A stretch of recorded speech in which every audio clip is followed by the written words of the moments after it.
Hi everyone, welcome to Kenty's Kicks. I'm inside the greenhouse with the grow on tank, and I'm pleased to say that the water is getting clearer. So as I've said in the previous videos, this pond had green algae on the wall, which is not a problem. It was fine, it's not a problem at all. However, because these fish are indoors and because my Karashigoi got a knock above its head on the eye, if you look at previous videos, the koi ones vlog, you will see that when I had it out, it had a knock above its head, healing fine. So I thought, right, it's indoors, it's only a small pond, I'm going to bring them, have them at a level of salt at 0.3. so if you don't know what that means, you can add PDV salt. It's a much debated topic in the koi world. So you're meant to have a pen that measures the salt concentration in the water. Now if I just pull this off, put that in there, and then what it will do, it should hang on, let me reset this.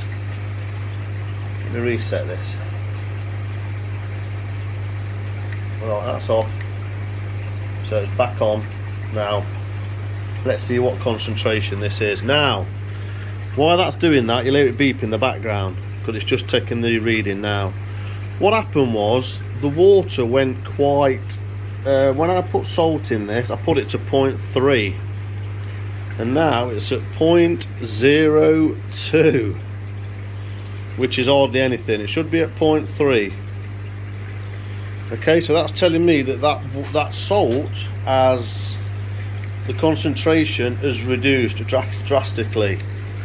Now why is that? Well, I know the answer to that question because I've also got a Hanna tester. Many of you have seen this. It tests the ammonia content in the actual pond, and I was getting up to readings of 2. Okay, so I thought, right, I need to do something about this. So what I did, I whacked the water up through the filter.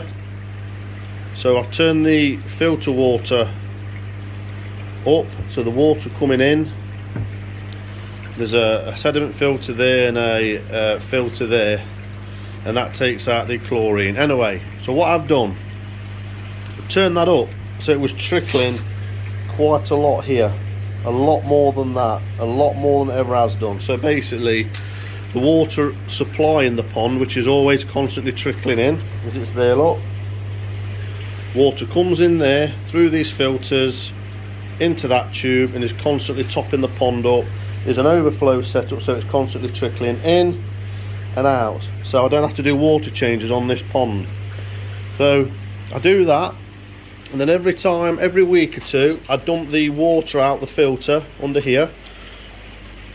I press the filter down, the sponges, and then I take this off and I let the water flood. What I've been doing is just lifting that up, unhook that, and then put it into a bucket, doing it that way, so I haven't got to turn everything off or disconnect it down there. So I've done that because of the ammonia. I wanted to get the ammonia down. Now also what I did, because I was obviously worried that the pond, the fish are going to be affected. Now the reason there was ammonia in there, what I think had happened was I was monitoring pH, and it was about 7, stable 7.1, and that's okay, because a lot of people, real koi enthusiasts, they aim for a low pH because apparently it makes the skin better, things like that. But what you have to watch is your KH. So what can happen is your KH can be depleted by your biological filter, because that's constantly drawing and feeding off it. And mine in here was always around about 1, 2. However, that went down to barely 1. I tested it and my KH was barely 1. So I put my drop in and it was going half blue to half yellow like it should do. So that was telling me I was about 1. So what I did, and then the pH was 6.9, going on the acidic side. So to me, my filter, biological filter, had crashed. I think it's probably been depleted because it's being run. There's loads of food going in. I think it's just been too much for it to cope. So anyway, I've had to act. But the problem is, to raise the KH, you normally have to do something like put bicarbonate of soda in. Now, if I put bicarbonate of soda in, the pH will raise, great. The biological bacteria will probably restabilize, things like that, and get going again. But for temporary, what will happen is, because you've raised the pH, the actual toxicity of the ammonia will be far greater. So what I did all that, banged more water in, put bicarbonate of soda in, and then I've always got prime. I've always got a big bottle of Seacrest Prime, because this makes, it detoxifies ammonia, nitrite and nitrate. So I put that in. But that's only a temporary measure. That will only be okay for a few days at the most, and I have to redose again. So I did that. Unfortunately, I tested my ammonia the other day and it's come right down to 0.0 something. So it's really down now. So I'm back in acceptable levels. So what I'm going to do today, I'm going to have another look at the fish.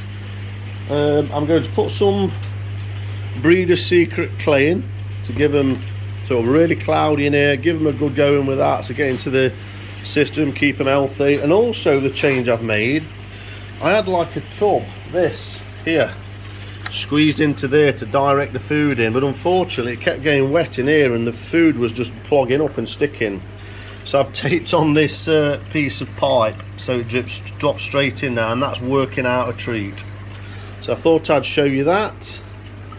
Water's coming in's doing well. So yeah, I thought I'd use this moment to check the pond. It's raining outside, put some clay in, I'll check the pH. Obviously the salt concentration is low again, so I'll leave the koi clay to get to work for a week, and then I'll have another look at the fish in a couple of weeks, and I might dose this again with salt, but I probably won't. I'll look at the fish, and if the head mark is looking better, then that will be it. So I might get the fish, I might show them again, I might not. If I get them out, and they're a bit feisty in here because I haven't got a lot of room, so the chances are I want to get them out, being as I've got the lid off, have a quick look, make sure they're okay, put them back in, inspect them just to make sure they're doing well. But it's getting clearer, so I can see the silhouettes of them now. You can just barely see them down there, look, whereas before I couldn't see them at all. So you're always worrying that they're dead, but a dead fish will more than likely float anyway. So I've just been looking at no floaters, great. Feed's going well. I might measure them while they're out again. Water temperature inside the grow on is 26.7, so still going strong there, and hopefully the heater's not on at the moment. Sorry for the jerky video, everyone. It's all everything's a bit tight knit in here. No, heater's not on, so that's doing well. So I'm going to pause this video now, and this should quickly jump on to the next bit. I bought some plants in here that were outside in the garden, some cannas over there and some begonias, and just a little look outside, guys, if you are interested. What I'm calling apiary bee garden. I've put these breeze blocks that I'd piled up over there, just laid them there for a little area. I've got a load of cobbles that was in my plant filter. I've put them all in here. I've dotted around, as I've told you, forget-me-nots. I've put a couple of perennial peonies in here, one over there. That tree was here, but I've moved. I bought a 56 quid that was from a garden centre yesterday, and that's an autumn flowering cherry. Put that in yesterday. You see that patch there? I bought a box of 300 bulbs. So there is crocus, daffodils, tulips, Iphian, I've got a Ceanothus there, moved the crabapple standard to there. There's like a daisy type flower there. There's all bulbs in there as well, of Bradydia it's called. There's all Iphian, allium, white allium, Neapolitium, all dotted in here. So that will look nice hopefully in spring. So that'll be a nice surprise, guys. So I'm going to catch this on video actually, so we can see the difference. I've had to do a little soak away because the water was draining off here. I've re-screeded that again and made that better, as you can see, guys. So the beehive is now on proper slabbed bases. That just shows you how out of whack this ground was. I've got a winter flowering box here.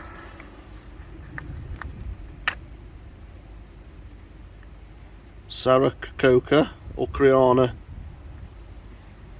Dignia. Bees will love this. That's a bee friendly plant. Herbaceous perennial, that is as well. And then this Ceanothus, it's a low growing one, it doesn't get massive. So this, I'm going to train this. So I'll put a little fence here, a low level, grow that along there and keep growing it along there. So actually it becomes a hedge, a Ceanothus hedge. So that will be along there. I'm going to get that about 4 foot high and cut it, and that will go along there. This branch will go along here, and I'm going to grow that into a hedge, all the way along there into a hedge. And then here we can see where my footprints have been around this circle. I want to either put another buddleia there, look, big buddleia. All the buddleias are, I moved them all forward because they was too close to the fence. I knew that, but the ground's really soft. One was in here and I've moved it over out of the way because it was too close to this where I whacked them in. Honeysuckle here. And then I'll start adding more perennials and stuff. And what I'm going to do is I'm probably going to, in between all of these, where all these bulbs are, where you can see that ground, in spring I will sprinkle some wildflower seed in there. And then here, what I'm planning to do, this is going to be a path. So see that shape?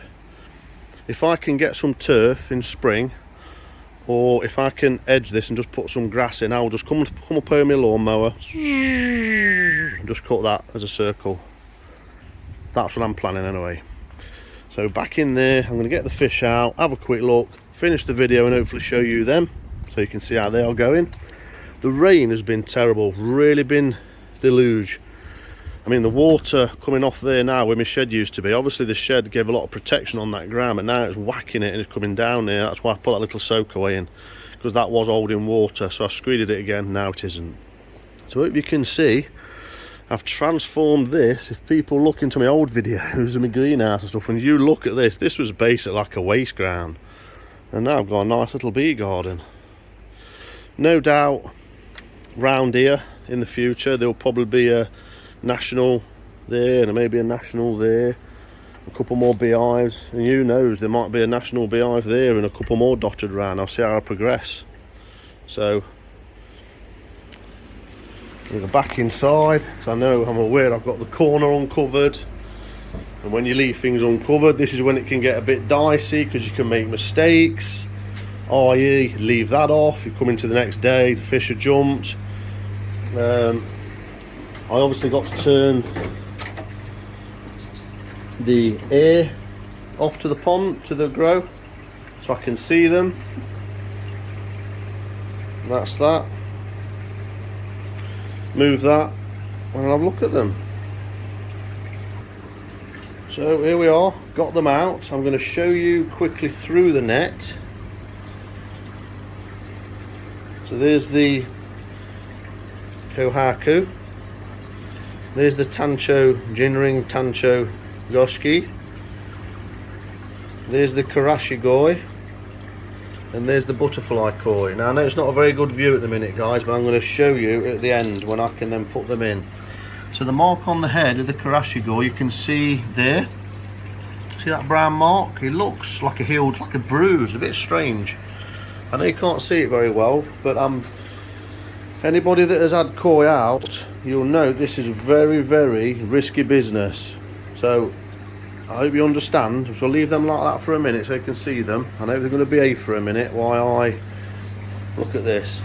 So the Tancho, I've just measured them, is 34. The Kohaku is 28. The Grow and Show Kohaku is 28 cm. The Karashigoi Grow and Show is 34, and the Butterfly Koi is 24.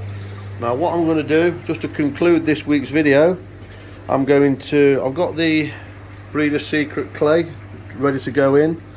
I'm going to take this net off, have a quick look, and then show you, and these can then go into the actual pond itself. I've just noticed something with this Butterfly Koi. You notice that they have the what are they called? I don't know what they're called. You know the feelers at the front of the mouth, the barbels. Look at the Butterfly Kois.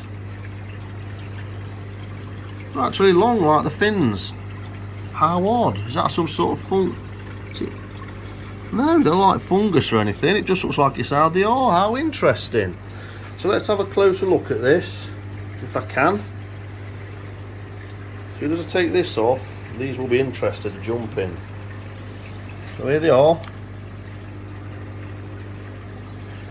There's the Kohaku looking to jump. There you go. There you go.